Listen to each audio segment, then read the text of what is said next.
Good morning. It is Monday, September the 26th. I'm Shane Seeley, and this is the CBC Morning Report. The Barbados Consumer Empowerment Network, a new organization, has come up with an alternative solutions to rate increases by the Barbados Light and Power Company.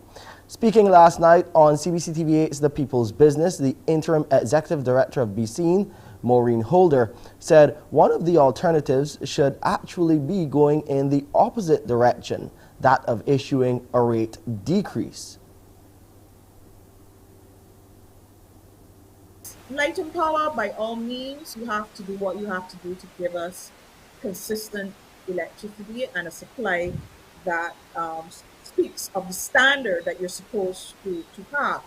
But at this present moment in time, where many Barbadians are feeling the burden of financial responsibility, overburden in some cases, what you're asking for, in our view, is unacceptable, and it doesn't sit well. I don't understand how the Light and Power can say to us, we want as much as 11% rate increase. We want it now in order to give you a better electricity service.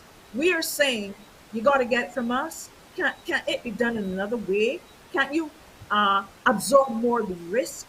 Can't you go the route of getting a loan and work up some other thing? Why does it have to come from us? You've had a rate increase before, and for some reason or not, your infrastructure was not brought up to the standard, or I would imagine it has wear and tear by now. Even if you did some infrastructural development, by now it should have some wear and tear, and you're coming to us and saying, look, we cannot give you the type of service that you want unless you give us this money. What is the risk to the Light and Power? That's the fundamental question. You're taking a very low risk, and the only people that are going to be benefiting from this proposed rate increase are the shareholders, the people who are involved in the group of companies. So that's the kind of thing that we want to say to them. We're not ready for this. We're now coming out of the heels of the COVID. We are really facing dire times. And now, in fact, what we want, I would dare say, is lower electricity rates, if anything. For a long time, we've been paying high electricity rates. So what we want is basically lower electricity rates, not necessarily higher electricity rates. Meanwhile, interim board member of BCN, Mitchinson Beckles, argued that any increase in rates will not just stay as a direct cost on only household bills. He contends the increased rates on businesses will result in inflation that will filter down to the consumer. We have a tremendous amount of information on Light and Power as it relates to this whole rate hearing. And the things that should have been done that were not done, and so on. To use a Barbadian parlance right now, we believe that the consumers in Barbados are dead horses, and we are trying to whip dead horses to get them to perform. There is no doubt in anybody's mind, including the government of Barbados, that the consumers are unable to pay at a time like now. I don't think that anybody is trying to say that Light and Power should not get to raise. I don't think that is the argument. The argument is no. Can we afford it? No. And the question is, the answer to that is simply no. And we believe that, what are you doing? You're providing a service to consumers. The consumers cannot afford. So how are you going to increase or increase prices on them? It is very, very difficult. A lot of people will drop out. Now, that price is not going to just stay there on a light bill. The businesses are going to pass on that cost to the consumer to already high-priced goods. And it is going to cause tremendous inflation. We need to do something about it. Meanwhile, the Barbados Light and Power Company rate hearing with the Fair Trading Commission will resume this morning at the Accra Beach Hotel. Well, the Barbados Meteorological Services this morning issued a severe thunderstorm warning for the country.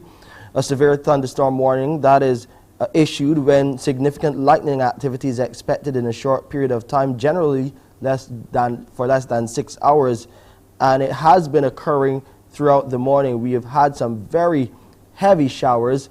A flash flood warning was issued even earlier. And there you can see cloud cover blanketing Barbados. The Met Office is expected to issue an update anytime now. Of course, as we get the details from them, we will share them with you right here on the Morning Report.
In our COVID-19 updates, we hear that workers at the Queen Elizabeth Hospital are being lauded and awarded for their hard work done during the COVID-19 pandemic. They've also been encouraged to continue to tell the many positive stories of the lives they positively impacted and saved on a daily basis. The occasion was the QEH Gold Awards held at the Sandals Royal Ballroom. Our Ryan Broom reports. In her remarks, Executive Chairman of the Queen Elizabeth Hospital, Juliet Bino Sutherland, says the journey has not been an easy one, transforming the hospital in the midst of the COVID-19 pandemic. She therefore lauded the hospital staff for their commitment and hard work. She says even with improvements like the new accident and emergency department and others since the pandemic began, the demands have been great. We have weathered it all. At one point, do you remember, team? Queen Elizabeth Hospital was dealing with the COVID-19 pandemic, the volcanic ash, Hurricane Elsa. I used to say the only thing left was Godzilla to come out of the ocean. We stand ready to face the latest emergent threat, and that is the tsunami of public expectation. Now that our heroism from COVID is fast receding from the memories of the public, they expect more and better of us. An acting Minister of Health, Dr. Sonia Brown, thanked members of the staff for their hard work and dedication. She also reminded them that every employee in every department is important to its proper functioning. I want to urge you, the staff, to pay attention to the constructive criticisms towards making change, and at the same time bear in mind the not so constructive ones born out of anger, frustration, disappointment, and fear. Always remember that patients are people too. Not only people, but people who are ill and therefore at their most vulnerable. And acting Prime Minister Santia Bradshaw saluted the QEH workers and encouraged them to do more to tell their own stories of good work and resilience, especially in the face of the challenges presented by COVID-19. We've heard of all of the resources that have been given to the Queen Elizabeth Hospital and to the medical care facilities. We have a new facility at Harrison Point. But what does it all mean in the grand scheme of things? It means that as we tell our story, we also have to be able to tell the story of how we've taken those resources and been able to transform the Barbadian healthcare system. And so my challenge again to you this evening is that you, in another couple of years, you can be able to tell the story of how you've risen from the challenges and the dust of the COVID-19 pandemic, but that in another couple of years, we have an even greater, an even better healthcare system that has been left behind. Meanwhile, patron of the awards was President of Barbados, Her Excellency, the Most Honorable Dame Sandra Mason, and she was among the main presenters of awards to the staff during the night. Congratulations to all. The number of COVID-19 cases here in Barbados continues to trend downwards as 24 people are the latest to test positive for the viral illness. The results for the 9 males and 15 females were recorded from 256 tests conducted at laboratories across the island on Saturday. 32 people are in isolation facilities, while 254 people are in home isolation. The number of COVID-19 related deaths here in Barbados remains at 559. The war in Ukraine now. Ukraine's President Volodymyr Zelensky says heavy fighting in many places along the front line is yielding some positive results for Kyiv against invading Russian forces. However, Russia is also reporting success from recent offensives. Certainly, according to the Ukrainians at least, a lot of moving parts, a lot of fighting along the front lines, both in the east and the south today, as these referendums continue in those Russian-occupied areas. The Ukrainian authorities saying that there were at least 35 what they describe as settlements that were hit by Russian missiles and artillery strikes over around about the last 24 hours. We're also hearing reports from Russian authorities, they saying that they're accusing the Ukrainians of hitting a hotel in the occupied city of Kherson. They're saying that at least 2 people were killed in that strike, including one former pro-Russian Ukrainian lawmaker. As I say, all these reports very difficult, if not impossible, to verify. Both sides constantly saying that they are avoiding trying to hit certainly civilian targets. Time now to preview what's coming up on today's edition of Morning Barbados, and for that we say good morning to Pearson. Pearson, how are you doing?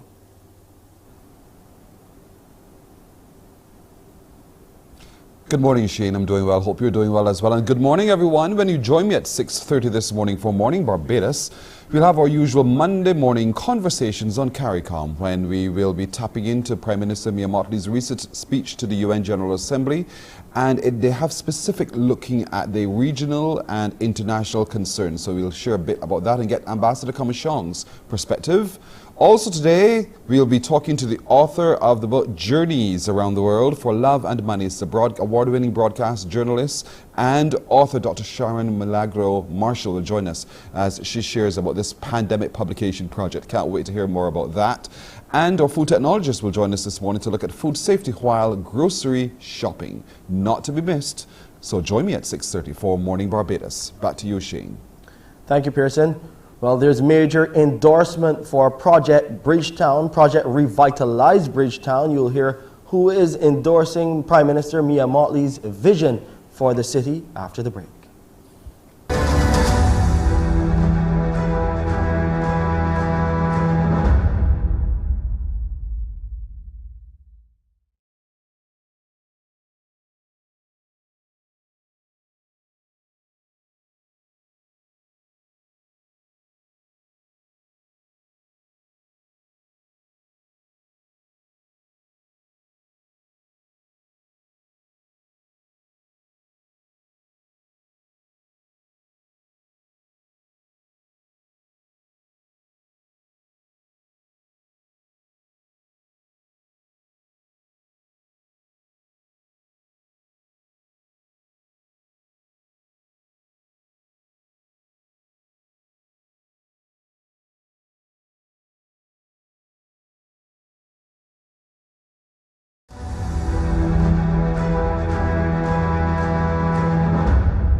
Prime Minister Mia Mottley has received a major endorsement for the Bridgetown Agenda she's promoting, which is aimed at overhauling the global financial system and unleashing much-needed funds to the climate frontlines. United Nations Chief Antonio Guterres has signaled his support for the initiative.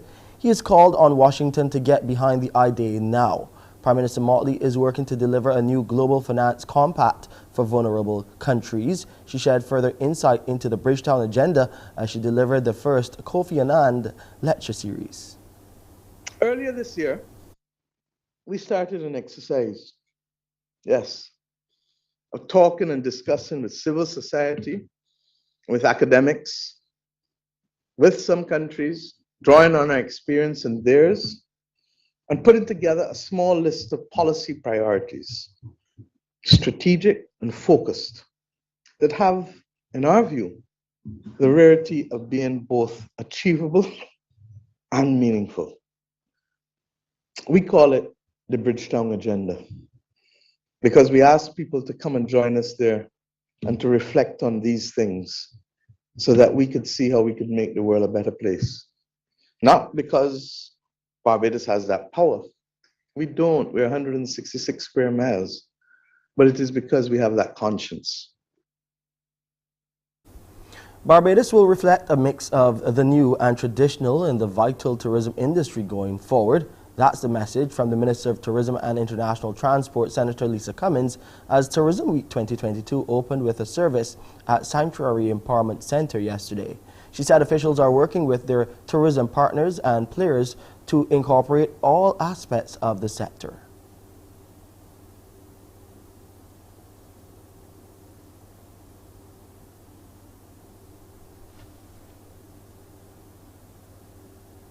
We're bringing that balance. We're bringing the youth. So we have a youth innovation session. You're seeing the food accelerator, which has just been prepared, which brings those people who are entrepreneurs. And I remember the days of being in this assembly when I was part of the entrepreneurship group, BISH. And we were looking at how young and emerging entrepreneurs in this assembly could develop further capacity.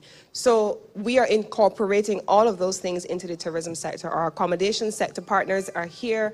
They are also looking at what is to be done in the sector. Over the course of the coming weeks, we will also be looking at investment attraction, bringing new product to the country. A national program is coming to help young people with their transition from primary to secondary school and to prepare them for life in general. The announcement was made by the Minister of Youth, Sports and Community Empowerment, Charles Griffith, during a national service, a national youth service hosted by his ministry. Here's what he had to say. We're looking to implement a national program called Moving On, which will see us go to every single primary school after 11 plus, or even if the 11 plus is abolished and we have another means of transferring persons from primary to secondary, to prepare them for the life in secondary school and life in general, where we seek to engage and to develop life skills that we think will impact. So they will be traveling on that new journey with a basket of deliverables prepared by the Ministry of Youth, Sports and Community Empowerment. And shortly we are looking to put that in place. The service, held at the Garfield Sobers Gymnasium, was to mark the start of National Youth Week 2022. It included performances of song and dance by some of the island's young, talented entertainers and artists. Also speaking during the event was UNICEF youth advocate Ashley Lashley. She made an appeal to young people who may now be involved in some of the gun crime that has been affecting the country in recent times. To all those who are using the gun as the preferred weapon of choice to fight, let us put your weapons down and fight with our voices. Let's create peace. A peaceful Barbados where your families wouldn't have to be scared of share a thought of losing you. A Barbados where we work together to ensure our communities stay peaceful and thrive. Right about now, I want you to look at yourselves and envision the future you want to have and rise to the occasion. Rise to the occasion. Today, this moment of our sentence of doubt ends today. As the Barbados Fire Service and Rescue, the Barbados Fire and Rescue Service, that is, marks its 67th anniversary, it is being promised resources from government. Home Affairs Minister Wilfred Abrams gave the assurance as he addressed the attendees at the Bethel Methodist Church yesterday to mark the start of Fire Service Week. The resources include improved infrastructure, an upgraded fleet, and the construction of a state-of-the-art mechanical workshop for the maintenance of vehicles. Minister Abrams also spoke of the new fire stations currently in the works. Work has started on the ultra-modern complex, which will house the Barbados Fire Station, the Fire Service and Emergency Ambulance Service headquarters. It will also be the home of a state-of-the-art dispatch center and the Fire Prevention and Code Enforcement Unit of the Barbados Fire Service. Concurrently, work is also going on in the Barbados port to complete housing for the port side fire station. This will allow the fire service to more effectively manage and respond to the impact of the diverse hazards and risks associated with port activities, either onshore or on board vessels.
Well, we do apologize for the break in transmission. This unsettled weather seems to be affecting our systems here, as well as there have been several lightning strikes, and there is a lot of thunderstorm activity in the atmosphere. We'll keep you updated on that when we return with news at 7. But coming up here on our morning news and morning report is really up next is Pearson with Morning Barbados.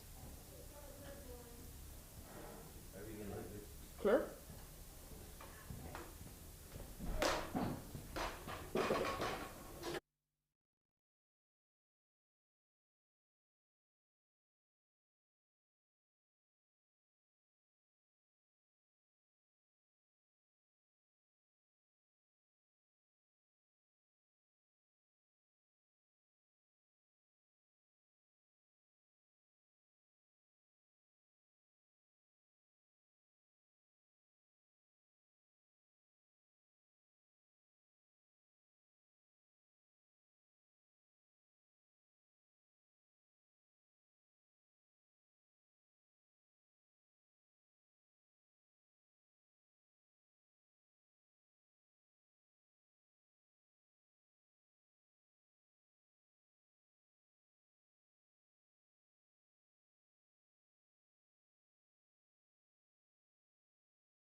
Wake up, wake up, wake up.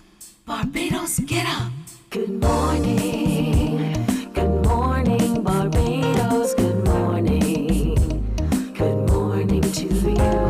Good morning. Morning, morning, morning.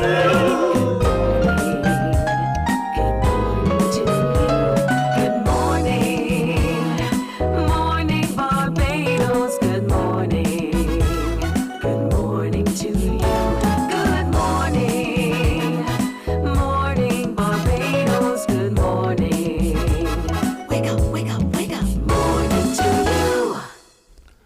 Good morning, everyone, and welcome indeed. Welcome to Monday the 26th of September, 2022. I'm Pearson Bowen. You know, Patti LaBelle has a song, If Only You Knew.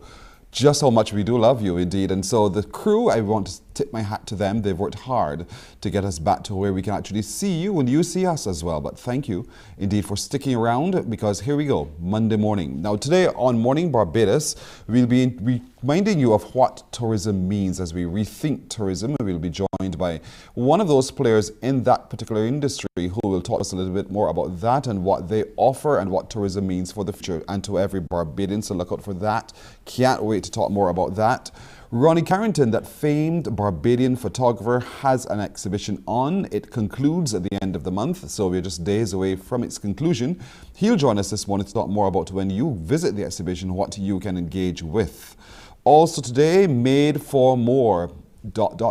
More what? Well, the author of that book will join us to talk more about what that means and what it is that's in store between the pages. Food safety while grocery shopping, something each of us needs to pay greater attention to. A food technologist will join us to talk about that. Can't wait to turn with you the pages as she takes her turns at her trips across the world.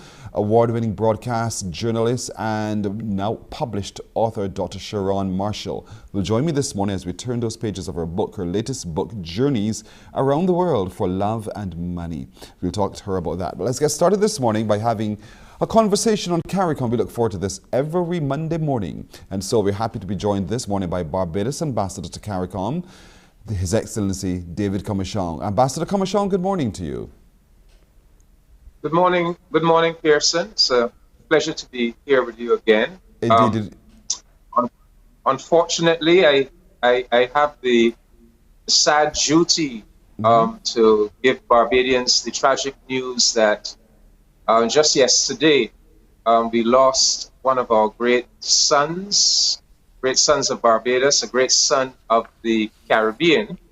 I speak of Robert Bobby Clark, the very well-known Barbadian attorney at law, political activist, who believed to his core in Caribbean integration and in the concept of one Caribbean. We lost him yesterday at the at the age of 90. So it's my duty to Barbadians who may not be aware to let that news go forth. Thank you for that. And you know, it perhaps is a good time for younger Barbadians to take some time to do some research about who he was and his body of work as he continued to be an activist locally. And so we extend indeed with you deepest condolences to his loved one and his relatives of recent memory. And so let's get started then in our conversation. Look at the work of the Prime Minister, who recently addressed the United Nations General Assembly, and what an outstanding speech it is. She brought very well into focus regional issues and also global issues. Let's start with a look at Haiti. And I want to play with you some extracts from her speech, and then I'll have you comment right after. So let's look at Haiti and what she said. Any attempt to increase fuel prices any part of the world by 150% would have been met with great consternation and anger by populations on fixed income. And when that happens in one of the poorest countries in the world that has been trying for almost 230 years to find stability, and against the backdrop of exploitation that it has faced, we ask ourselves, to what end will the world stand up and be counted for the people of Haiti?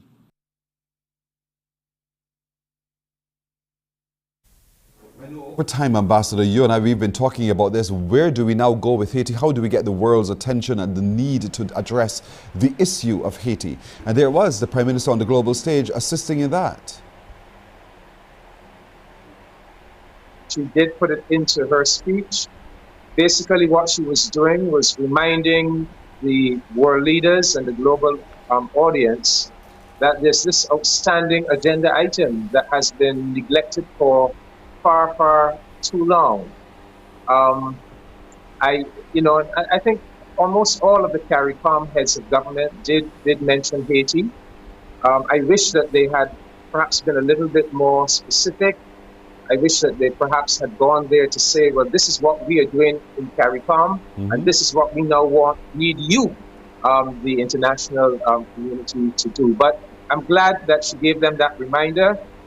Caricom does have some initiatives. We are now in the process of putting together a group of special envoys. And if you listen to the speech at the UN of the Haitian Minister of Foreign Affairs, he was very specific in saying that Haiti is looking to Caricom to lead a process to bring everybody together to work out a national compact as to how they go forward politically and constitutionally. So just to let our people know that Caricom is working on an initiative, and Barbados will be part of a small group, special envoys, who will engage with Haitian society to try to craft this way forward.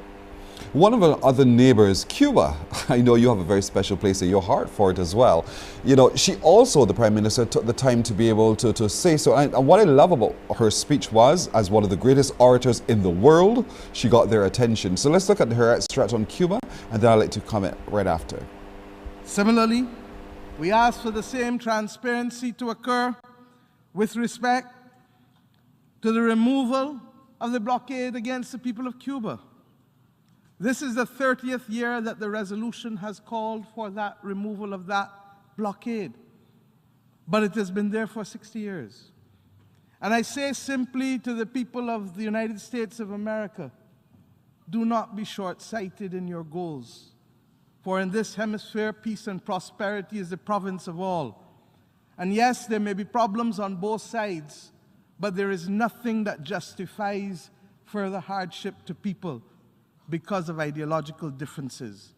And if there are human rights differences, let us resolve them, as we have chosen to do with mightier countries across the world without the imposition of sanctions. Fairness and transparency demand it of us. It demands it of us, fairness and transparency. What does it all mean to you, Ambassador, to have the Prime Minister speak with such passion about that at the Assembly? Yes, this was very powerful.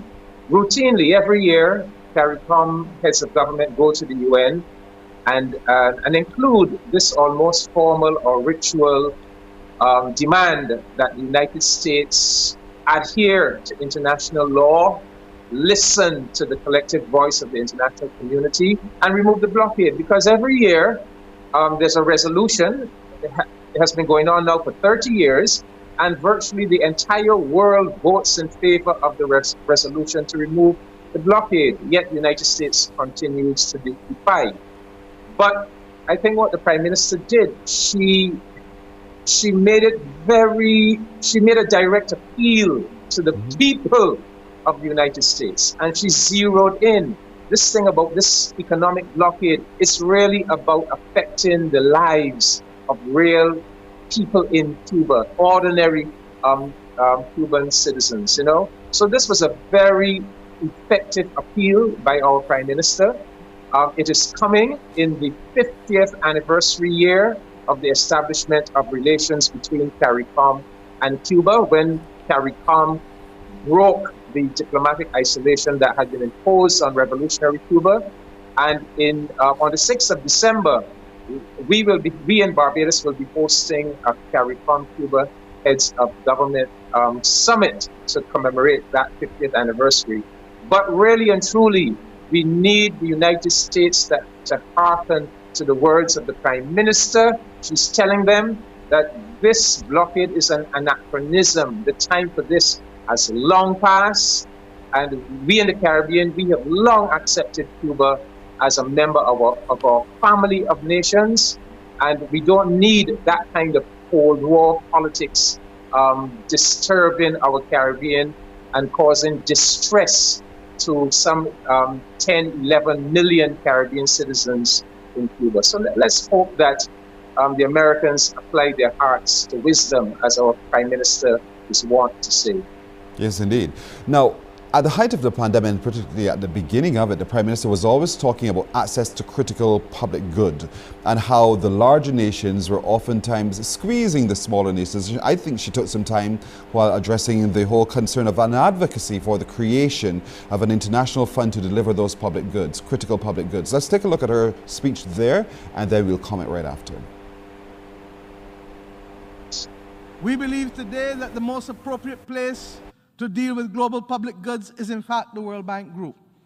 And I'll speak more to this tomorrow, but I want to simply say that if companies, multinational companies, have contributed to the global public risk or benefit from the solutions for global public goods, then they ought to contribute to their resolution through a percentage, a small percentage of their profits, funding the needs of countries, whether it is in the issue of climate, stability and resilience and adaptation, whether it is for the protection of biodiversity both on land and in our waters, whether it is for the protection of public health against the next pandemic, the slow motion pandemic of antimicrobial resistance, or others that we have not even contemplated, or the provision of education for each of our citizens, because to remain on this earth without the benefit of education is to be sentenced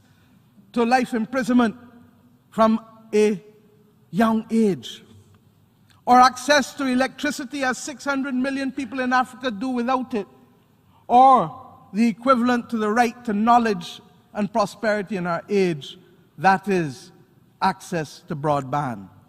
And of course, as I said to Congress last week, believe it or not, the right to a bank account, because countries across the world are being denied the right to access correspondent banking and leaving their citizens and their economies to function as financial pariahs in a world that is supposed to be globally interdependent for the movement of capital. My friends, the provision of that fund to promote public goods at a global level is critical if we are to make a difference going forward and to achieve the peace, the love, and the prosperity to which I referred.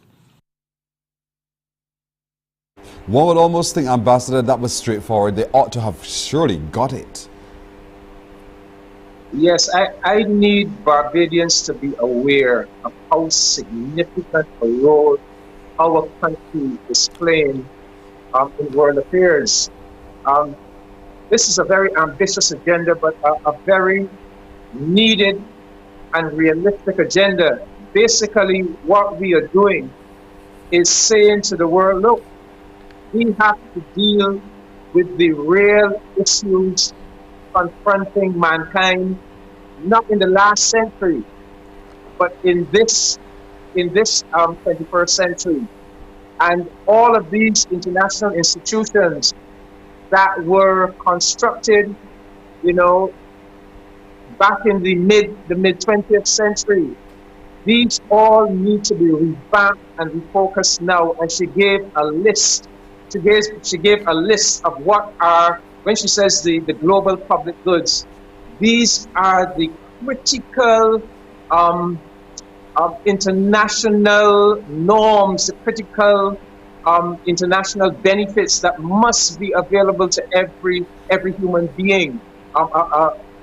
Access to public health, that we can withstand pandemics and all kinds of diseases. Access to education for every boy and girl, every young man and every young woman. Having access to electricity all across the world. So this is extremely important. Protecting against the climate crisis, actually trying to save humanity from an impending existential disaster. So Barbados is playing a very critical role in trying to reshape the entire international order to bring it into the 21st century and to connect it with the real threats that are facing humanity today, and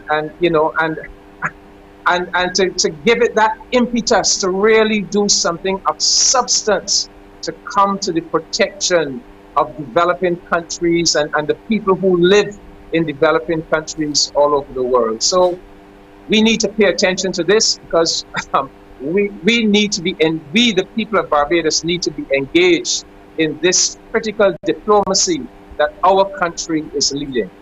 Speaking of significant substance and new diplomacy, the new Bridgetown Agenda, for a call for reparative reform of the international economic and political order. And we would have heard the Secretary General of UN, Antonio Guterres, himself endorsing this. So let's listen to the Prime Minister as she speaks on this new Bridgetown Agenda. And then I want to hear you define it for us a little bit clearer so that every Barbadian gets a chance to understand what that agenda is. I want to commend the International Monetary Fund for their rapid financing mechanism at the beginning of the pandemic crisis, and soon for the resilience. We have incurred debts for COVID, we have incurred debts for climate, and we have incurred debts now in order to fight this difficult moment with the inflationary crisis and with the absence of certainty of supply of goods. Why, therefore, must the developing world now seek to find money within 7 to 10 years when others had the benefit of longer tenors to repay their money? I want finally to deal with the issue very quickly and to suggest to you that all of these things have been the subject not just of idle thought or arbitrary comment on our part. We had the good fortune of collecting in Barbados a large number of persons from civil society and academia at the beginning of August, end of July. And we settled on what we have come to call the Bridgetown Agenda, because we believe it to be a Bridgetown agenda for peace, a Bridgetown agenda for prosperity, a Bridgetown agenda inspired by love of humanity. And it is that agenda that speaks to the reform of the Bretton Woods architecture. We've asked and will ask countries and people to join it, because we believe that unless we take responsibility for ourselves, unless we accept that we are the world, we're not going to see a change. Unless we accept that we are the world, we're not going to see change. Ambassador, over to you. Tell us a little bit about what the Bridgetown Agenda is, and yeah, just tell us what it is. Well, just as the Prime Minister said, again, Barbadians really need to be very proud of our country. We took the initiative of inviting and bringing to Barbados some of the leading minds, some of the leading minds in finance and economic affairs. They came to Barbados towards the end of July, going into August, and they brainstormed in Barbados. And basically, they asked themselves, what are the really critical issues facing the world today? And they identified them: the climate crisis. They identified them, the debt crisis that it is looming, that is facing so many developing countries because of the pandemic, because of the shutdowns, because of the spiraling consumer prices caused by the war in Ukraine. The challenge of development, the UN, we have these sustainable development goals that are supposed to be achieved by 2030, really basic goals about people's proper education, proper health care, proper access to water supplies, etc. So they brainstormed these critical issues, and then they came up with a blueprint. So how do we deal with the debt crisis? The IMF and World Bank and these institutions and the powerful countries of the world, they need to understand that this crisis is real.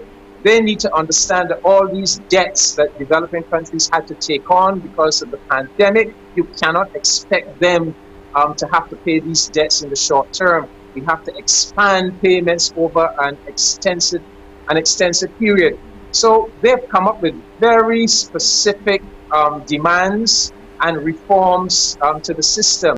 The climate crisis, if we do not substantially scale up the response to putting in place measures to mitigate against global warming, to adapt to global warming, we are not going to stop the global temperature from rising beyond 1.5 degrees by the end of this century. So again, they've come up with a program to see how we can scale up the finance, to billions and billions of dollars to really seriously make a dent in this problem.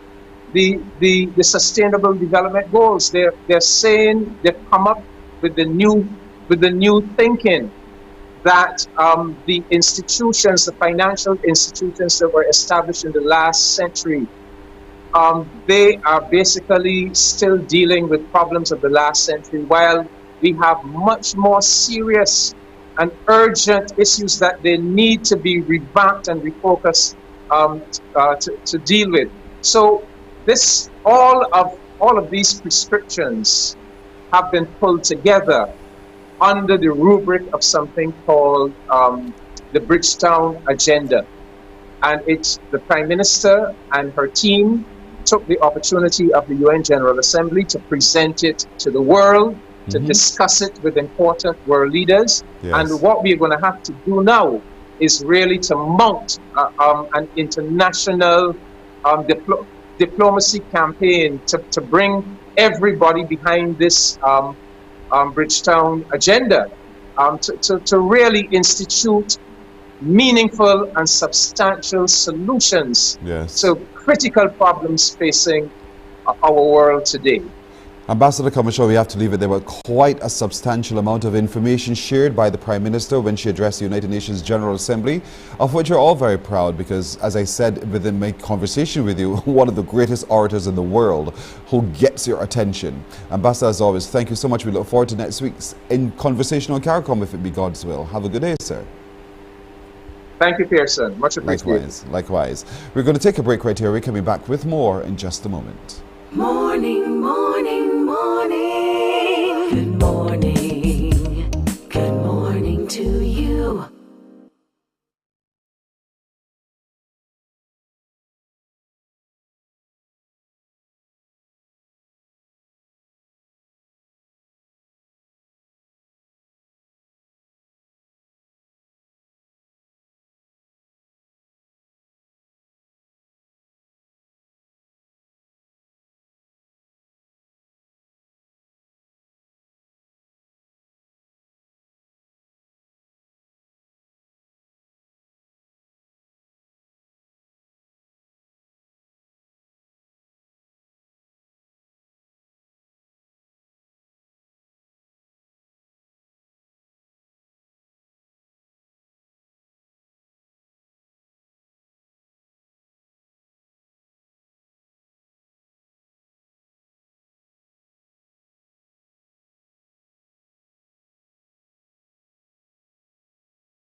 Morning, morning, morning. Good morning.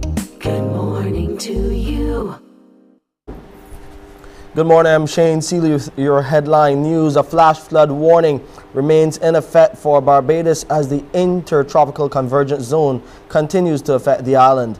The Barbados Met Office, in a statement, says current rainfall accumulations of 1 to 2 inches have already been recorded right across the island. Further rainfall accumulations are expected, with predictions of heavy to violent showers predicted over the next several hours. A severe thunderstorm watch has also been issued. The Met Office is set to give an update on the weather situation at around midday or sooner if conditions warrant. Meanwhile, the Ministry of Education has confirmed all schools will be open today despite the adverse weather.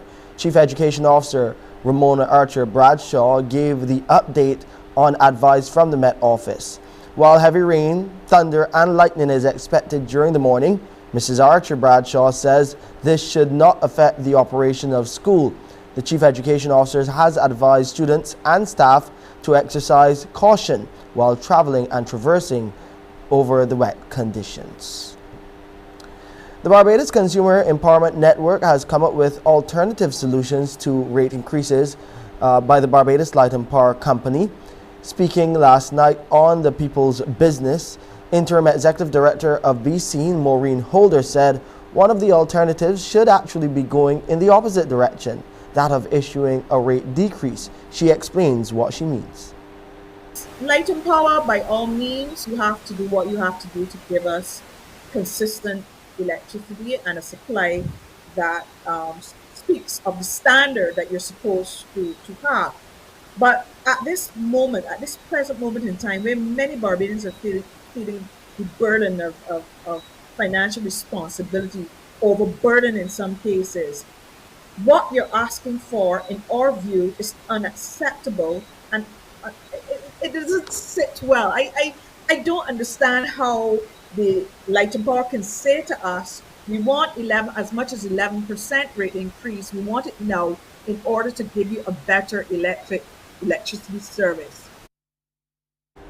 Meanwhile, interim board member of BC, Mitchinson Beckles, argued that any increase in rates will not just stay as a direct cost on household bills. He contends the increased rates on businesses will result in inflation that will filter down to the consumer as well.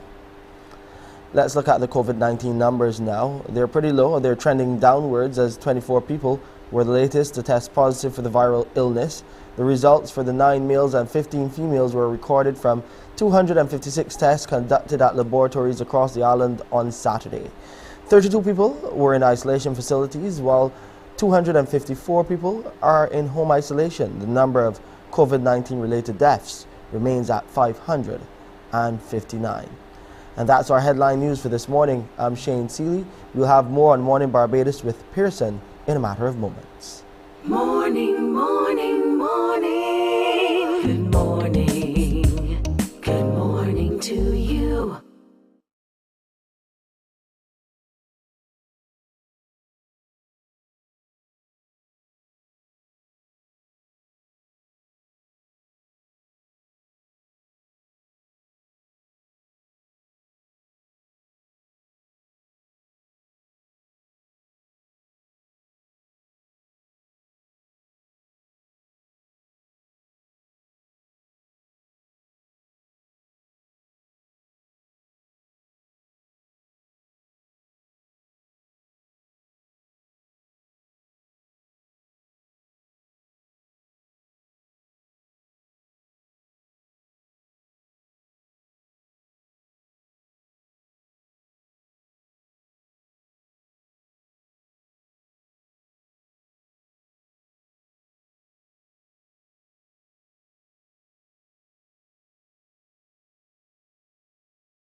We're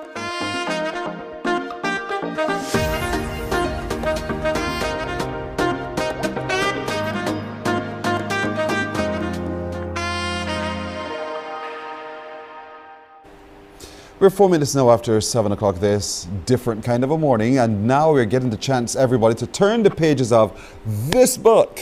When it came to me, I immediately sat at my desk and I started to leaf through it to read the story. Colleagues of mine came to my office and they said, "What's that you looking at?" And of course I had to share it with them, and immediately they too wanted to see the pictures and to read the stories. The stories of journeys around the world for love and money, as told through the eyes, the experiences, the trips, the tales of our good friend Dr. Sharon Milagro Marshall. Good morning to you, Dr. Marshall.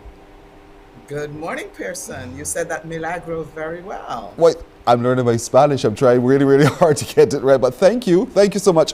I absolutely love this book. And I love the beginning, and I also love the ending. You started your journey across the world at the age of 13, your very first trip out of Barbados. Talk to me about compiling this book, the places you've been, and the people you've met. Pearson, thank you so much for the opportunity to share a little bit about the book. It is a direct result of the COVID-19 lockdown.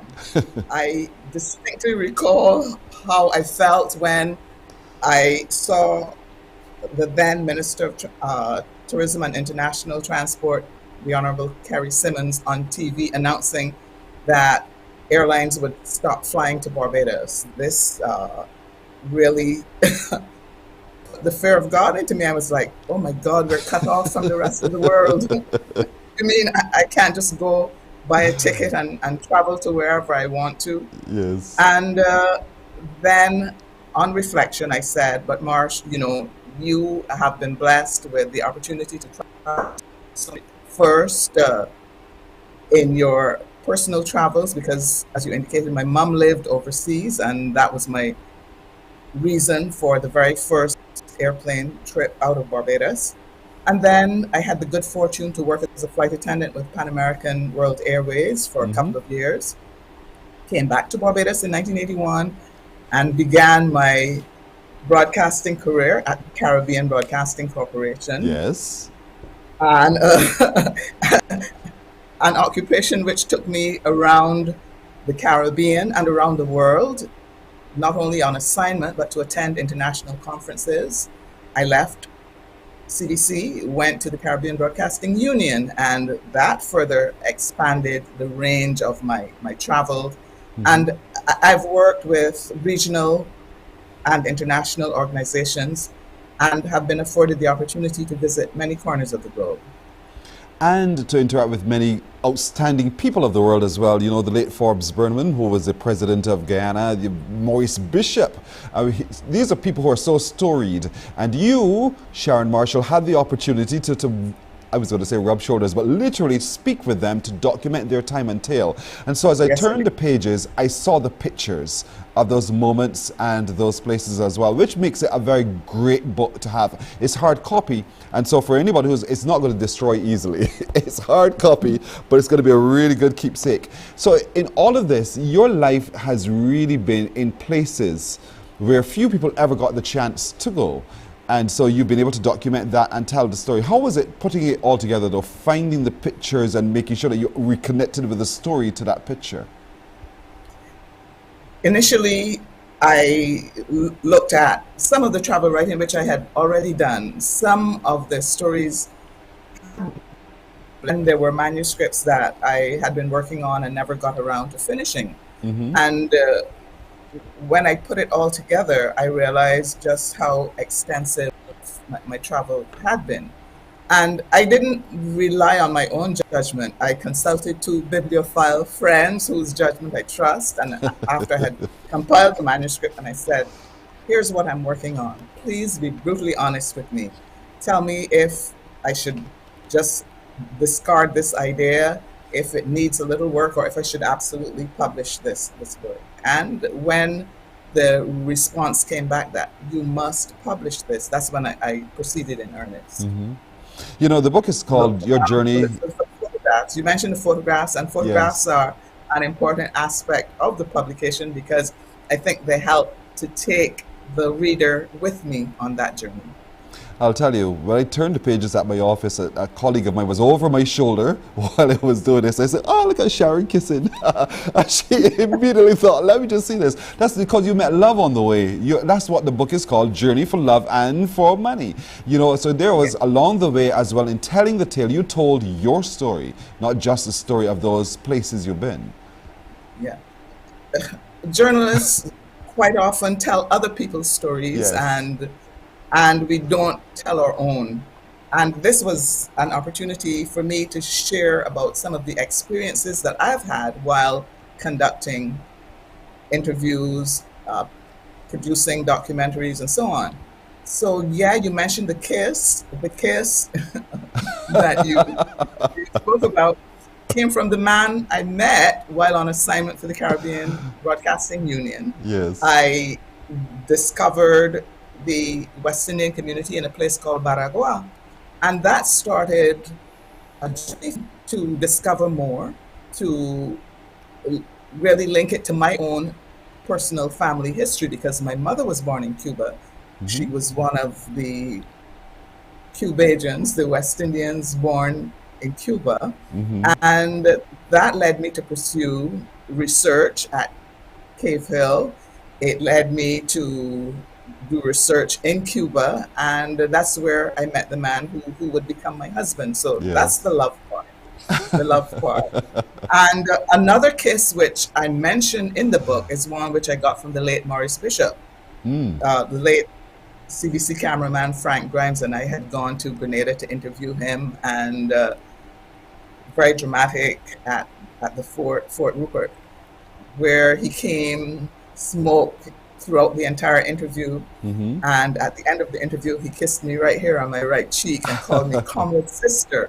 And I thought, oh my God, it was only my professional resolve that stopped me from swooning when he did that. But yeah, that was another memorable kiss.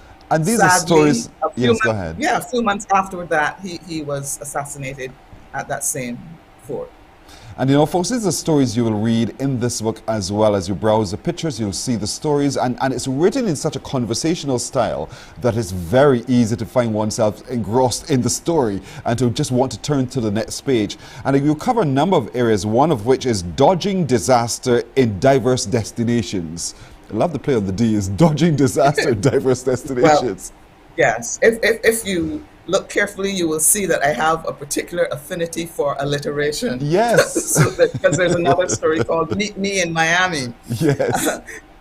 But yeah, I have traveled on my own. I've traveled with friends. But this dodging disaster story was about travel first to St. Thomas in the US Virgin Islands. Then I went on to New York, and then I went to Mexico City, all on my own.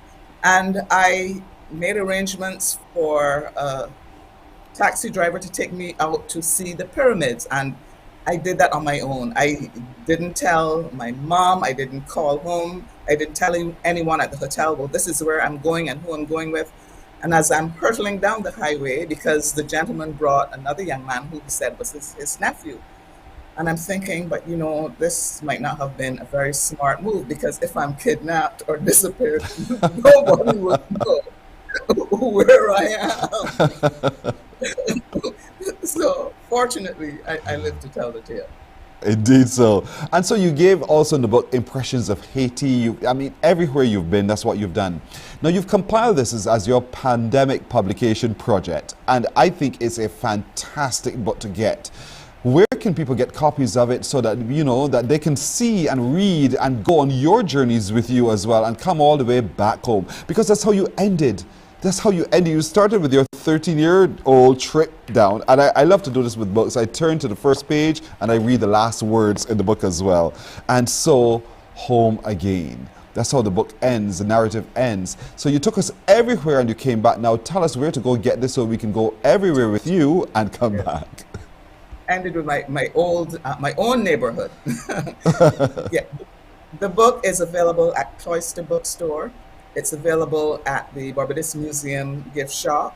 It's also available at BARP, and at the St. Matthias Anglican Church, because I'm using it as a fundraiser for these two charities with which I'm associated. I'm on the board of trustees of the BART, which does excellent work in providing grants for members in need of assistance with house repairs and medical expenses. And we also fund a scholarship in gerontology at UE.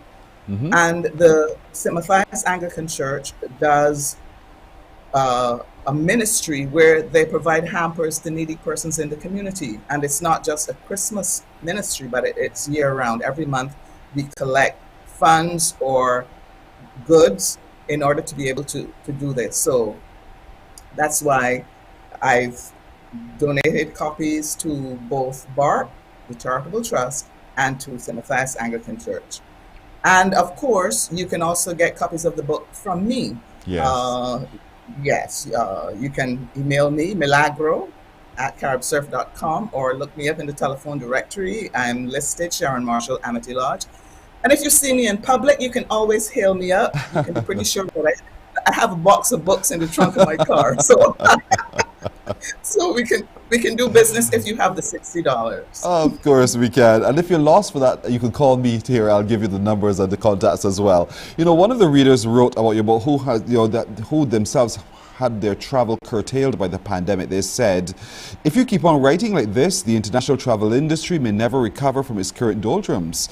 Prospective travelers will reason, why spend all the time and money on travel when reading Dr. Marshall's publications will be almost as good as being there? It must mean so much to have someone say that about your work. Indeed, almost like being there. But the book is a celebration of travel, really. And I received a very heartwarming email just a couple of days ago from someone who bought a copy of the book at BART. They went in to renew their annual fee and saw the promotion of the book there, and they said, I bought one copy and I went home and read it. It's brilliant. And I went back and bought several more, which are going to be Christmas gifts. Yes. So, this is really fantastic. Folks, I commend it to you. It's called Journeys Around the World for Love and Money. Am I holding this straight? There we go. And it's available. It's available now. So get it today. It will make not just a wonderful coffee table book, but it'll be making one of those books that you cannot put down. As you read and you turn the pages, you just take time to look at the pictures. The pictures themselves are so vivid, they also tell you the tale without having to read the words. You get it immediately, and that's because it has been carefully selected, carefully put together by Dr. Sharon Marshall, who's the author of the book. Dr. Marshall, as always, my friend, thank you so much. I wish you only the very best with this publication, future publications, hint, hint, and in general. Thank you so much. thank you, Pearson. You're welcome. You're welcome indeed. So folks, get outside, get the copy today, and tell us about it. I'd love to hear your interaction with it. It is called Journeys Around the World for Love and Money. Now, this is an author who has been there, done that, and having been there and done that has helped us to be there and to do that. All right, so Morning Barbados continues in just a moment.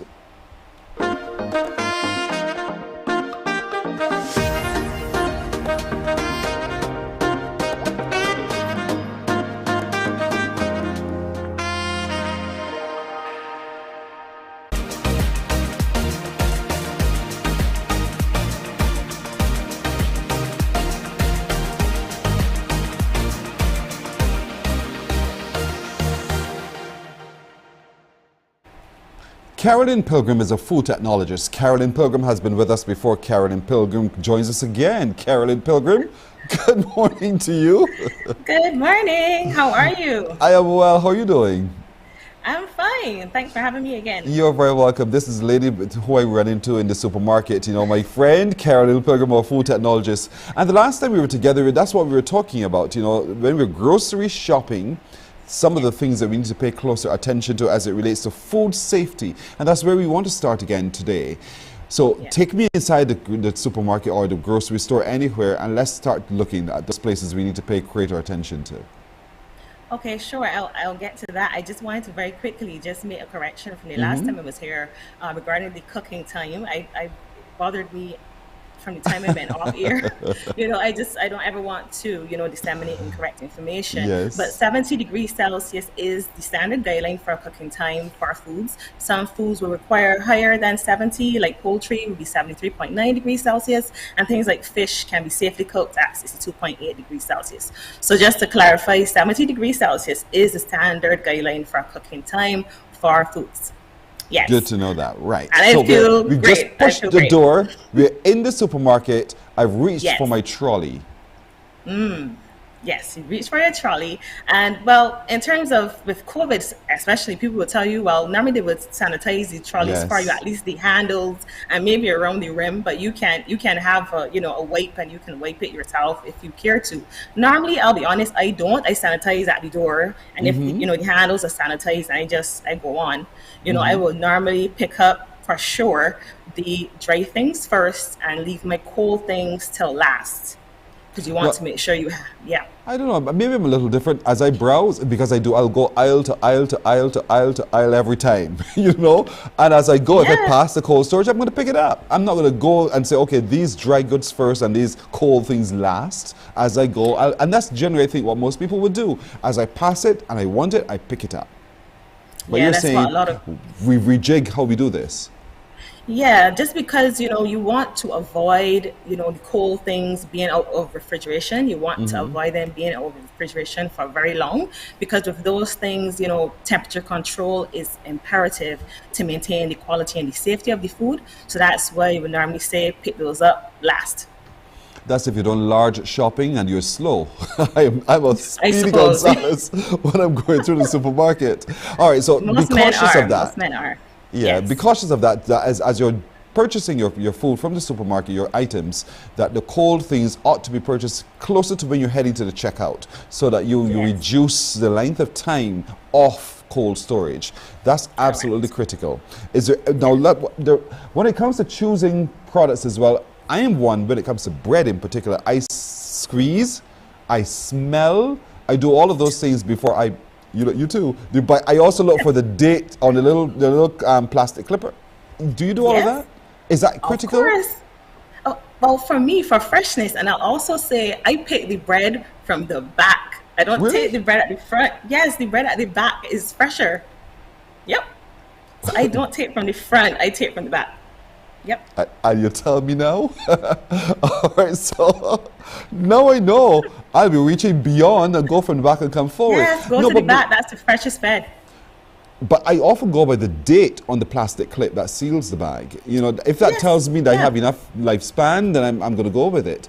But I also, as I said, I squeeze it to feel how buoyant it actually is. Why is that squeeze, Tess? I don't think, because stale bread is firmer, but fresh bread is squishy, I don't think we're supposed to squeeze their bread, but I do it too. I do it too. Sorry, I do. Yep, sorry. Now, also, when it comes to buying eggs and the like, you just open up, look and see, and make sure none on the surface, as the eyes would see, are cracked. I don't turn every egg to see if there's a crack underneath. Should I? You should. There was one supermarket that I did go into, and they had a sign. They were asking you not to touch up the eggs. And I suspect it was more to do with, during COVID, they didn't really want you touching much of anything. But I went to the supermarket yesterday. Every time I go to the supermarket and I purchase eggs, I open the crate and I check every single one. Because it may look fine on top, but then when you lift it up, there may be a crack at the bottom or at the side that you can't see. I check every single one. And I go home and be disappointed when there perhaps is. Yeah, you're right. All right, fair enough. So check the surface of the eggs, every single egg. Turn it over, and look for yourself. What if it's spotted or anything like that? Should I be concerned? Well, no. I mean, some of the eggs will have spots. That's just part of, just how the eggs are. Okay, but the reason we don't want the cracked ones, because, the outside of eggs can be contaminated. They can get contamination within the bird before the shell is deposited, or as it passes through the bird, or when it's laid, in the environment, it can get contaminated. Some processors will wash off that debris, but some of them don't, because some of the eggs I see are quite soiled, but even if you can see debris or not, the outside of the egg will not be sterile. Of course, it will still, contain contamination. And if it's cracked, that contamination can get into the eggs. You don't want that. When I purchase eggs, I go to the supermarket, and it's often in a cool environment. But I also see eggs being sold alongside the road. What's the difference? How safe or unsafe? I don't understand what your shaking head means. So help me understand what should happen there. Eggs should be stored at or below 8 degrees Celsius. That is the safe temperature for holding eggs. In case there is contamination in the egg, you don't want, those organisms to be multiplying. And I mean, in Barbados right now, room temperature is pushing up above 30. So you don't want those organisms to be multiplying and stuff. They should be cold stored at or below 8 degrees Celsius. Cold stored. Definitely. Or as soon as you possibly, if you've gone to the hen's house, you bought them from the hen's house, put them into cold storage as soon as possible. You know what I mean? Like I said, you've gone to somebody next door that you bought some eggs. That's what I'm talking about. Yeah. All right. Yes. Pasteurized and unpasteurized. What's the difference, and what are safety concerns you think there? Okay, so we should purchase pasteurized over unpasteurized. I'll be honest, I don't necessarily really see that many unpasteurized things on the shelf, but sometimes things like goat's milk, they may be unpasteurized. But it's always better to choose pasteurized products and pasteurized juices, because the pasteurization process is a kill step. The heating will kill off the pathogens that we're concerned with. So, for example, in raw milk, things like E. coli and Salmonella and Campylobacter and Listeria, the pasteurization process will kill those things. Some spoilage organisms will remain, but the pathogens will be killed off. If you consume unpasteurized milk now, you run the risk of exposing yourself to those pathogens. What's the difference though? Pasteurization is just heat, is it? Yes, it's heat. So like things like... So if I took home my goat's milk, I dropped it in a saucepan and turned on that heat, have I pasteurized it? As the old people say, we would scald milk. The old days, you would scald milk. Right. And yes, I mean that heating, there are temperature conditions. So it would mean you would need to know the exact temperature that you're heating it at and for the length of time. Now the concern I have, if people say, I can just take my milk home and I can scald it and it's fine. The problem is that some pathogens, some bacteria, they produce toxins. So you don't know how the milk was held before it was placed on the shelf in the supermarket. So if it was temperature abused and any pathogen like Staphylococcus aureus was able to produce enterotoxin in the milk, the heating may not be enough. It may not be the length of time, or it may not be the right temperature to inactivate the toxin. So even though you heat it, it may still make you sick. The toxin. So be careful. You say to me, avoid dented, swollen, or rusty cans. I get the rusty can part. But what's the problem with dented or swollen cans? Okay, so swollen cans can suggest that there's some kind of microbial activity going on inside that can. So, canning is a process we try to get rid of Clostridium botulinum, because a can is an anaerobic environment, and Clostridium botulinum is an anaerobe, so it will thrive in that can if the retort, the canning process is not done properly, and it can produce botulism toxin in that can. So, you really try to retort it very well, but if for some reason it's not retorted well, you can get some swelling, and it may not be Clostridium botulinum, it may be some other organism that could survive the canning process, and it may be suggesting that some microbial activity is going on. Regarding the dents, dents for one, it could damage the seam on the can, and if the seam is damaged, then contamination bacteria can get into the can. Also, there's lacquer on the inside of some cans, especially for foods that are acidic, and that coating protects the food from interacting with the metal of the can. So if the can is dented, there could be damage to the lacquer on the inside, which means that the food then will be interacting with the metal, which we don't want. In other words, be careful. Check all the surfaces of every single thing that you're purchasing. Because if you had a bruised fruit or vegetable, that might not necessarily be the one that you want to purchase, because there might be some contaminants on the surface right there.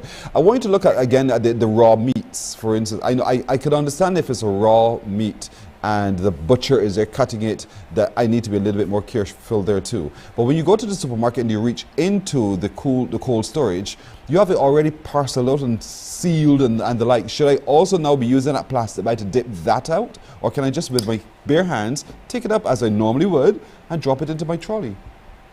I would suggest that you use the plastic bag, you know, even as like that? a glove.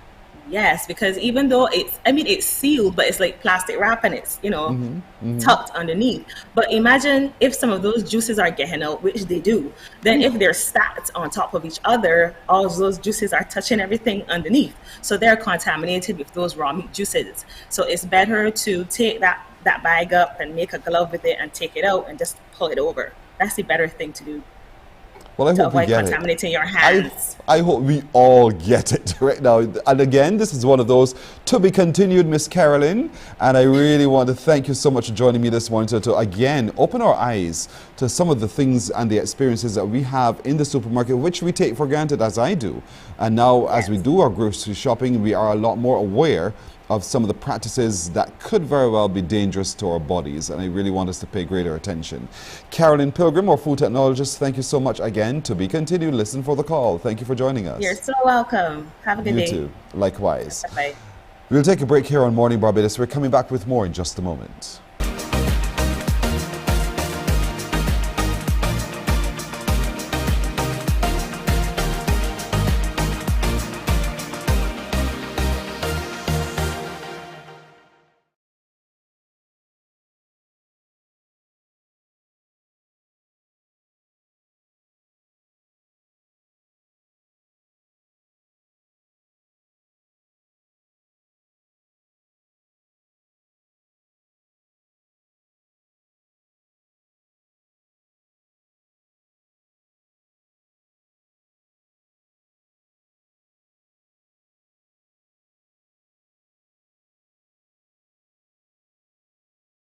Morning, morning, morning. Good morning.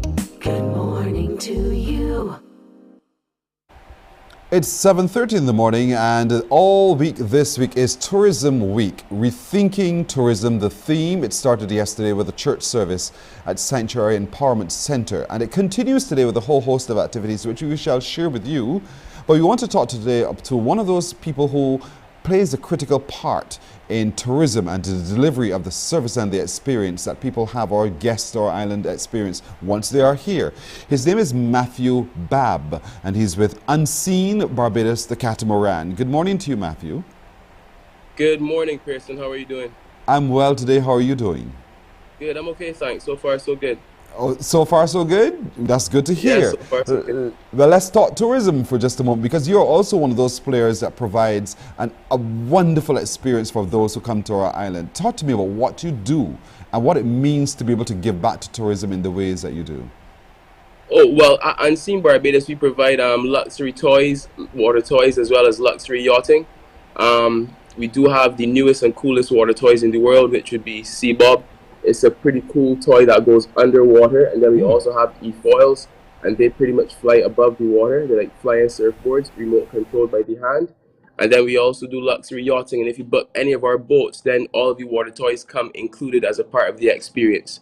For me personally, I think it's kind of cool and it's kind of fun to see people from all around the world, and regardless of what you do, what your background is, where you're coming from, to be able to let your hair down and to see that inner child come out of all adults and even the kids, to see their reception of the toys is pretty amazing. And it's a pretty good feeling as well for me to see it.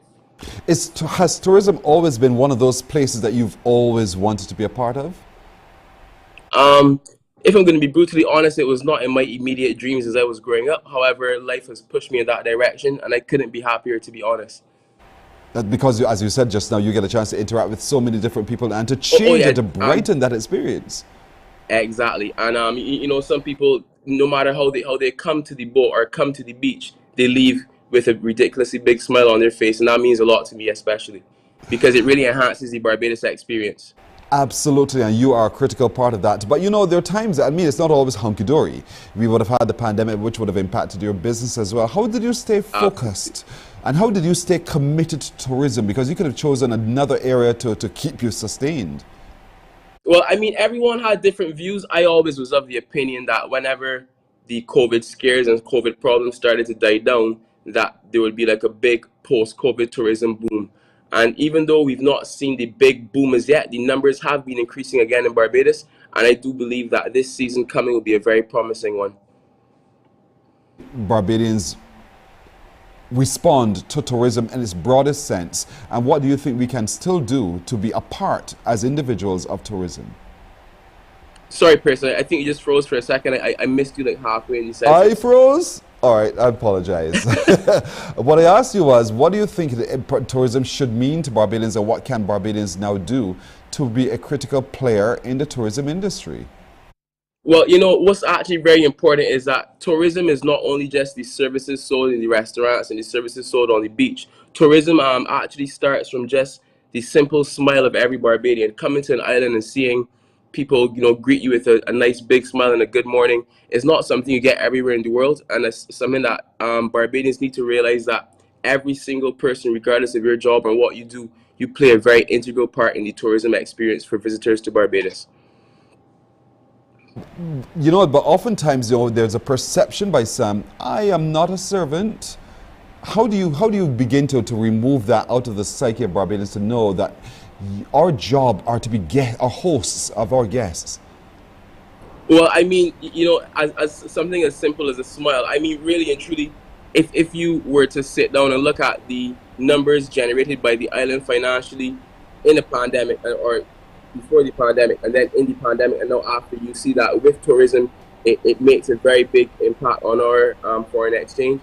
It really helps you guys in those sectors to earn additional money and then come and put it back into the economy. So without the tourism, honestly, I don't think that we would stand much of a chance, especially in such a small island like Barbados. Mm-hmm. So it is pretty important to drop the pride, drop the servant feelings, and just understand that one simple smile can go a very long way. The whole thing this week is rethinking tourism. What do you think that theme means, and how do you see it being played all week long? Rethinking tourism. So, I mean, we pretty much look at everything we've done in the past. We recalibrate, we assess, we try to find ways to improve. We know that everything, the world has gone a lot more online now, which means that the tourism-based providers must also look at how they get their product out there. There's more needs for digital marketing as opposed to in-person marketing, online booking. Staying current. As long as you try to stay current, then you'll always be in line to offer a product that's suitable and makes sense for the market. That is to those who are already players in the industry, who have a service to offer. But me, I don't do any of that other than just entertain you guys, I suppose, in what I do.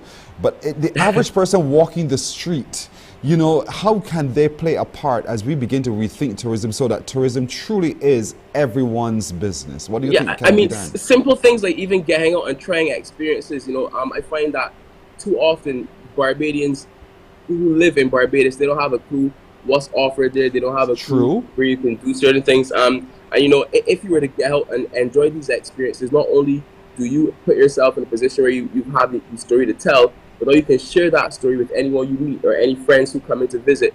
And even though you're not working in the tourism industry, if you have an experience to share with someone, those words of advice can go a very long way. You're so right. I'll tell you, I didn't know about you until this morning. That's the truth. I did not know of Unseen Barbados and what you offer. And so it's also very critical for us to be able to explore and expand our knowledge of what this beautiful island and the experiences are. We always wait to sit down and wait for somebody to come here and tell us what we have. We have to get ourselves and to be able to explore it. And so, starting today, therefore, your call is for Barbadians to become almost a tourist in our own island by getting to know. Of course, get out and see more, experience more, you know, actually enjoy Barbados, and don't say, oh, Barbados is just hard work, I just go to work and go home. Like, no, that's your option. That's your choice.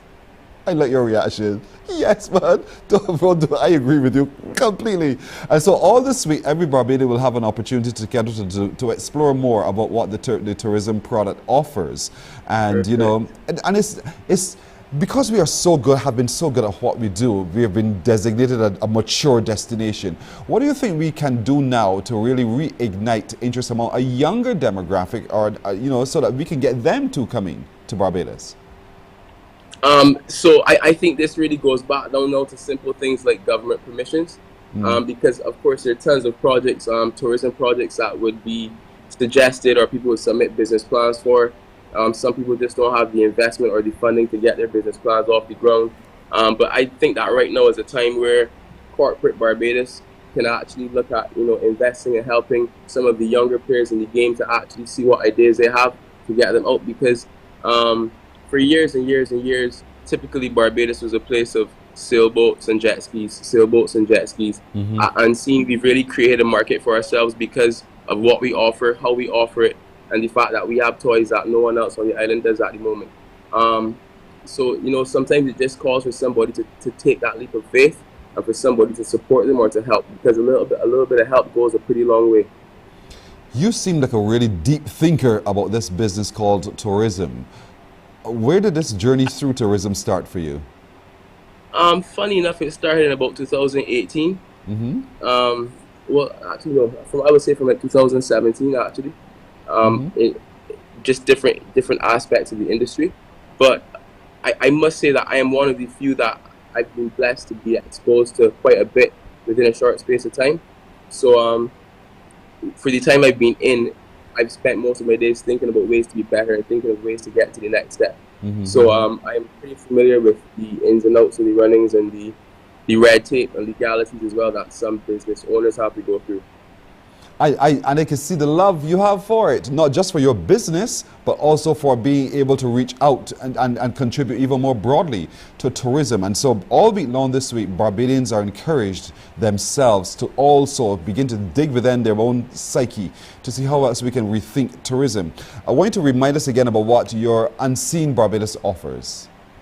Unseen Barbados, we do luxury yachting and luxury water toys, including sea bob and e-foil. You can actually find us on Instagram at unseen.barbados, and you can also find us online at unseenbarbados.com. Unseen.barbados or unseenbarbados.com, where you can go find out more. Sir. I like the underwater thing. I listen to me, water, and I don't do well on the sea, but I would actually be adventurous enough to want to do the underwater bubble. That sounds like bear sport, and that's Absolutely. the whole point.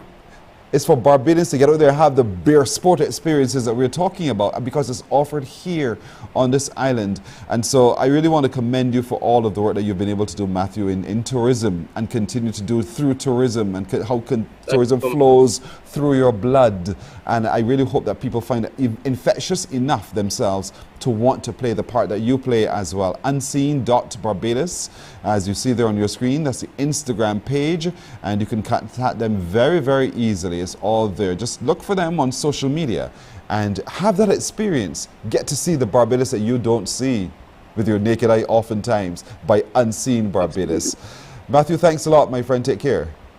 Thank you so much again. Have a nice one. Likewise. Now this week, folks, here's what's happening for Tourism Week. Today, Monday, which is Monday the 26th of September, there's going to be a Bust Your Brain Tourism Forward edition here on TV8. It's going to start at 8:30 this evening. Peter Aline will take you through that. It's, I'm told, going to be absolutely a lot of fun. So tune in this evening at 8:30 right here on TV8 for Bust Your Brain, the Tourism Forward edition. Also today, the Tourism Future Leaders Forum is going to be at the Lloyd Erskine Sandiford Centre from 3 this afternoon until 6. That's where young people also come together, the Tourism Future Leaders Forum. They get to sit and pitch their ideas, have some moments and talk a lot. Tomorrow, Tuesday, is a big day, and the CEO is very sweet about this one. He's encouraging all of you to wear yellow in celebration of World Tourism Day tomorrow, Tuesday the 27th, and also to take some time to really critically think about what tourism actually means as we rethink tourism. On Wednesday, there's going to be a T16 celebrity cricket match. That's on Wednesday. A T16 celebrity cricket match. That's 15. Oh dear, my eyes. Father help me there. That's on the 28th at T15 at 15 overs. It's going to be at the 3Ws Oval. It's a celebrity cricket match. Don't miss it. 3Ws Oval starting at 6 o'clock in the evening. Also tomorrow, there's a career showcase at the Grant Lee Adams International Airport, one of my favorite places in the world to be. That career showcase starts at 9. You explore the careers within tourism, travel will be a part of it naturally. That's on Wednesday. Then Friday, the 30th, is going to be the experience, the very best of your community. There's going to be a big community activity on Friday, all part of Tourism Week, and we want you to get to know more about that. Then on Saturday, the Rural Community Shout Out from 1 till 4 in the afternoon, ending at the Food Truck Mashup. That's on Saturday, right there in St. James. That's where it's going to be, in St. James, in the corner there. And we want to encourage you to lend your support to all of the activities this week as part of Tourism Week. Morning Barbados takes a break here. We're coming back in a bit. Morning, morning, morning. Good morning. Good morning to you.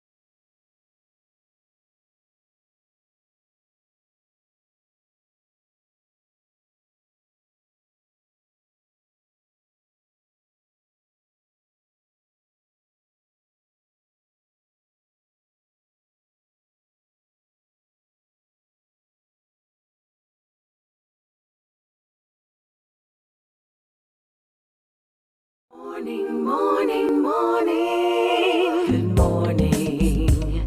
Good morning to you. 15 minutes now to 8 o'clock. This mother of two has written her first book, her little delivery of love indeed. It's called Made for More, Overcoming Self-Doubt and the Cycle of Abuse.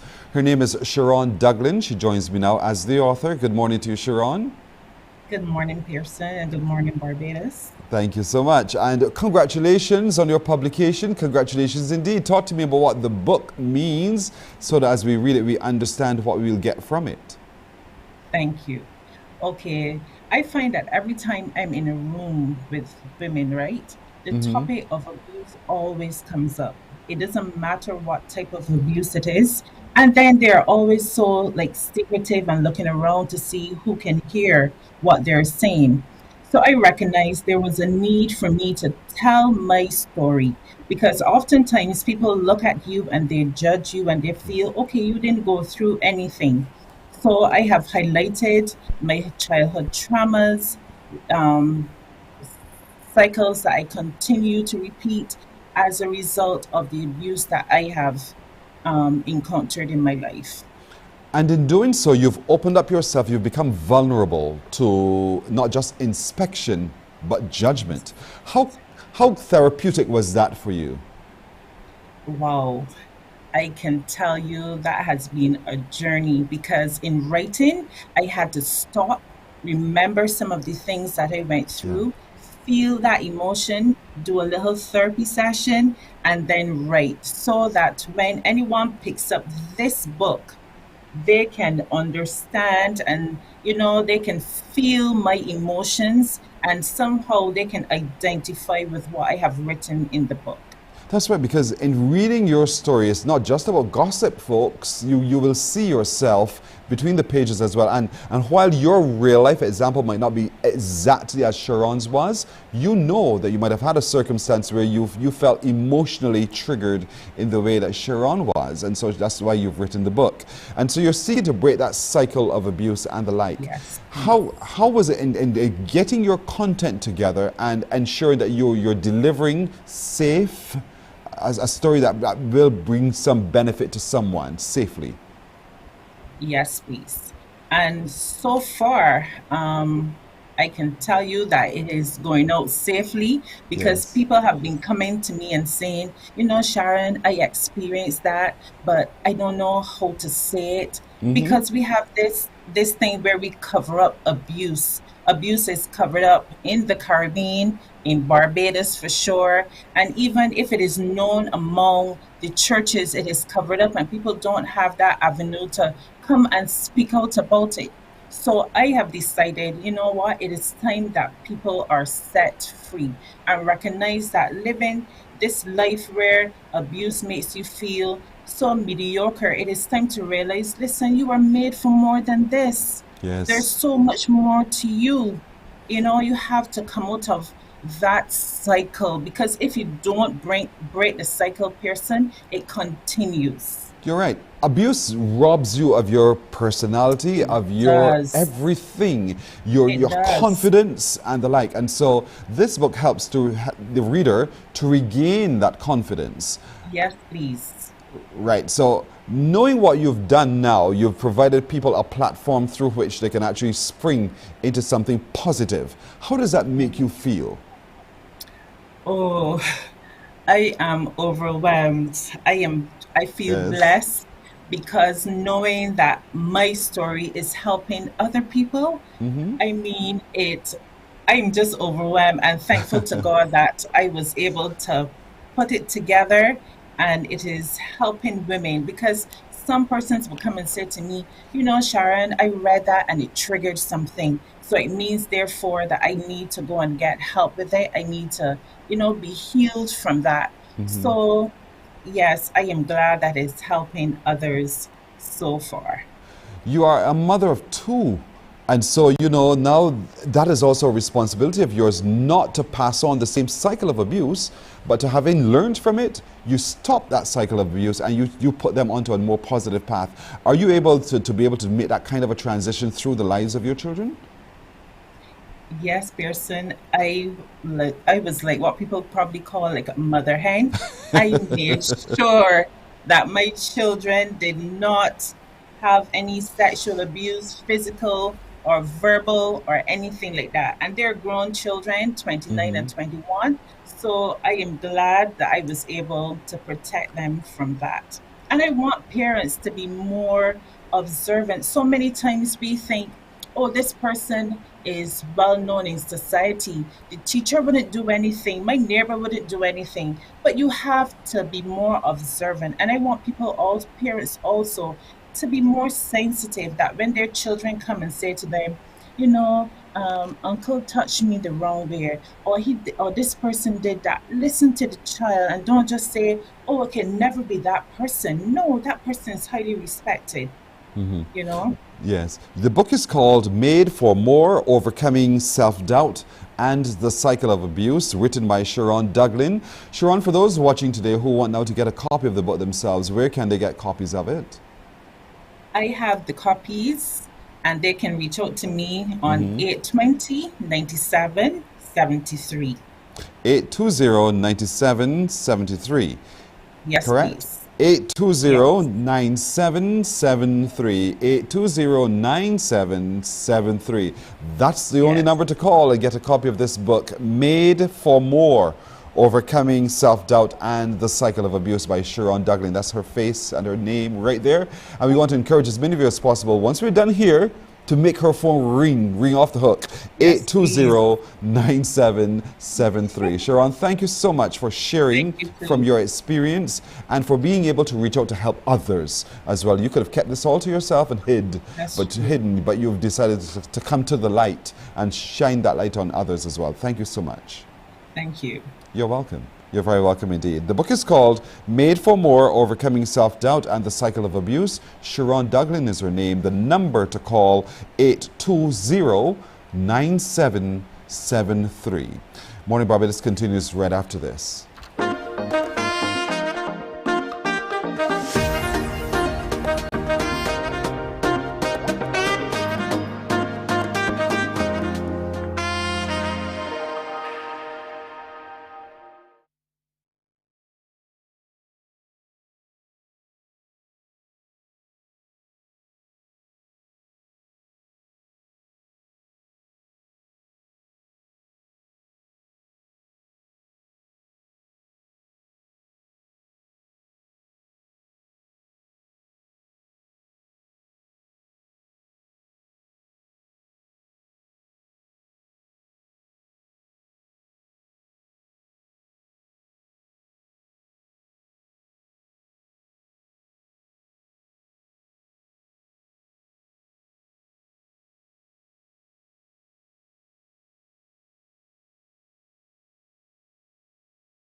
Morning, morning. Good morning.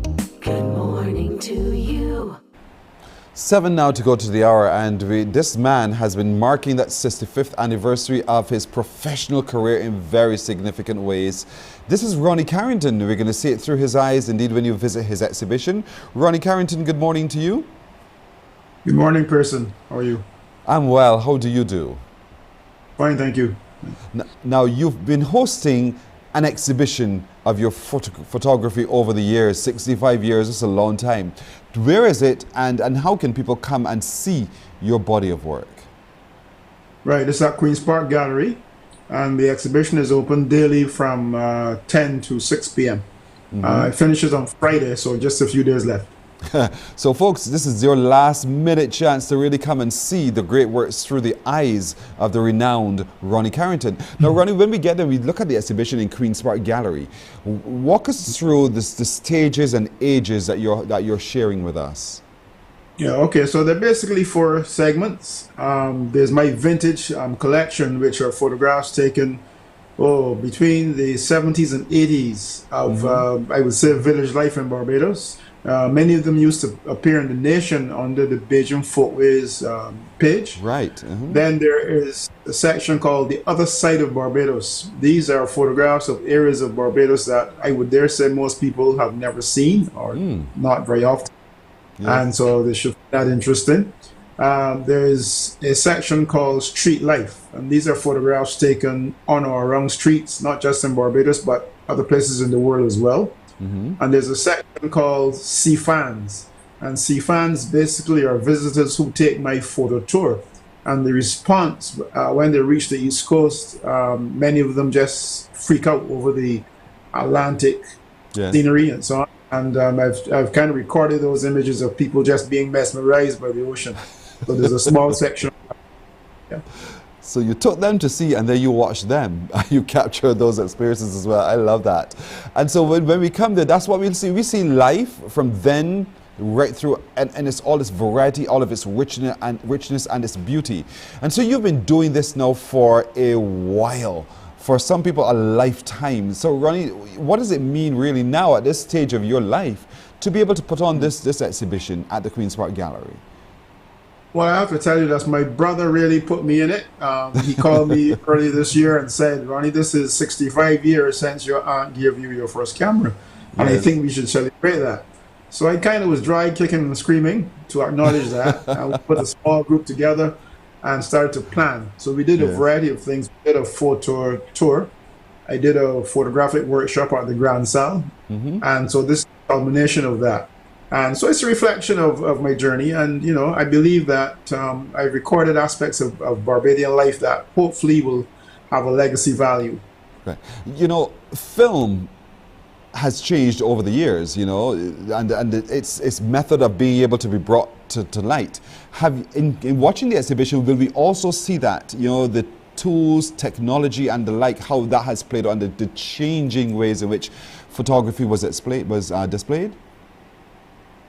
You might see that from the perspective of there's a room that has some of my older cameras in it, but from the imagery perspective, the black and white images were done on film, so there are actually scanned negatives, so they're not sort of first quality, not that they're bad quality, but they're not the same crispness perhaps as the current image, but then they have a value far beyond what the current images have.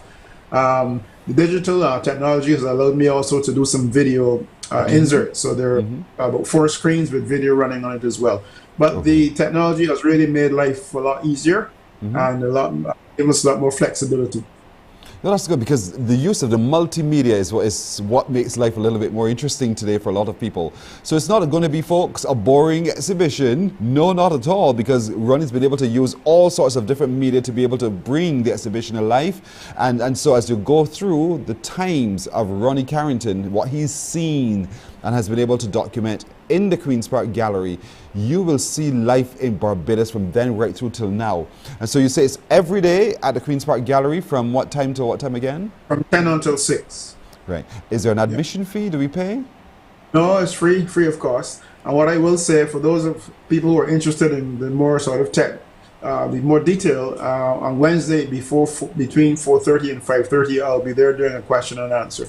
So for those people who are keen, enthusiasts can come down and I'll answer some questions. Indeed so. Photography through the experience. I sit at the feet of this great man, Ronnie Carrington, Wednesday 4:30 to 5:30 at Queen's Park Gallery for 1 hour. You get to hear from him and learn from him. 1 hour you have on Wednesday at Queen's Park Gallery, but it continues. Lights, Lens, Lasting Impressions, the photography exhibition at Queen's Park Gallery until the 30th of this month, Monday through Saturdays from 10 in the morning. It's a Ronnie Carrington retrospective, and it's absolutely free, and we'd love as many of you as possible to come through. But don't forget, this Wednesday you get a chance to speak with him directly in that question and answer, to hear from him in his own words, his own voice, and through his own experience and his lens experience as well, so we learn more from him. Ronnie Carrington, all the best. Thank you so much for joining us this morning. Thank you so much as well, Pearson. You're very welcome, sir. Ronnie Carrington, marking 65 years as a photographer, and he has his exhibition on in the Queen's Park Gallery, as you just heard, Monday through Saturdays from 10 in the morning. It's absolutely free. But on Wednesday, that one-on-one question and answer, it's a group session as well, so be there. That's it for today, everybody. Thank you so much. What a day it truly has been. My producer has been Alicia Alls Grant, Technical Director Ruel Ford, Sound Engineer has been Christopher Blenman. Doreen Bignell is at Master Control today. We say thank you to all of you. We look forward to seeing you again tomorrow. Take care and bye-bye. Wake up, wake up, wake up, wake up. Barbados, get up. Good morning.